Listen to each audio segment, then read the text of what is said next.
গুম ঠেকাতে র্যাবের বিলুপ্তি চায় কমিশন অব ইনকোয়ারি।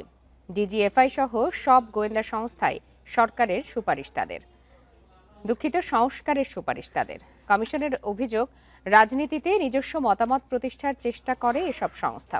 বিকালে গুলশানে ব্রিফিংয়ে এসব কথা বলেন কমিশনের সভাপতি মাইনুল ইসলাম চৌধুরী।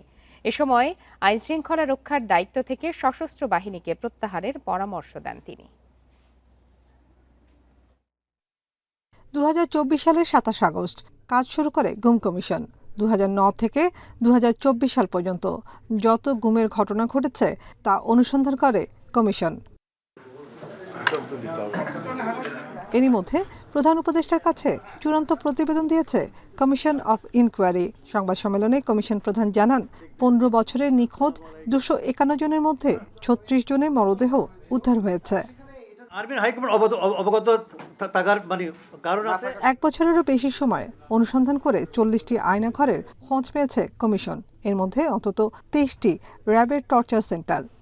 কমিশন বাংলাদেশে বলপূর্বক গুম ও মানবাধিকার লঙ্ঘনের অবসান ঘটাতে ব্যাপক প্রাতিষ্ঠানিক ও আইনগত সংস্কারের সুপারিশ করেছে।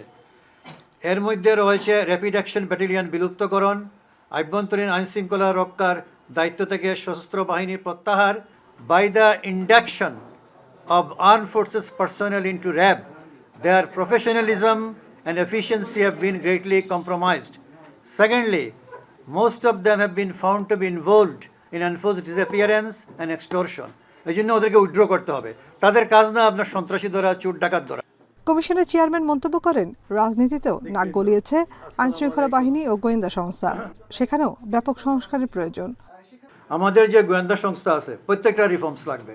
আমাদের দেশের গোয়েন্দা সংস্থা কি করে, আপনার ইন্টারনাল পলিটিক্সে তারা মানে নাক গলায়। কেন নাক গলায়?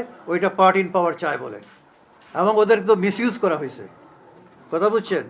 আপনার গোয়েন্দা সংস্থাকে মিসইউজ করা হয়েছে। যেমন এস আলমের পক্ষে আপনার ডিজিএফআই গিয়ে ব্যাংক দখল করছে, ইসলামী ব্যাংক। এটা কি ডিজিএফআইয়ের কাজ ছিল? বা কোনো মিডিয়া হাউস দখল করা, এটা কি ডিজিএফআইয়ের কাজ বা কোনো গোয়েন্দা সংস্থার কাজ? তো ডিজিএফআইকে বা কোনো গোয়েন্দা সংস্থাকে মিসইউজ করা হয়েছে। গুম সহ মানবাধিকার লঙ্ঘন ঠেকাতে আর্ম পুলিশ ব্যাটালিয়ন আইন সংশোধনেরও সুপারিশ করেছে কমিশন। Nafizatullah, independent news, Dhaka.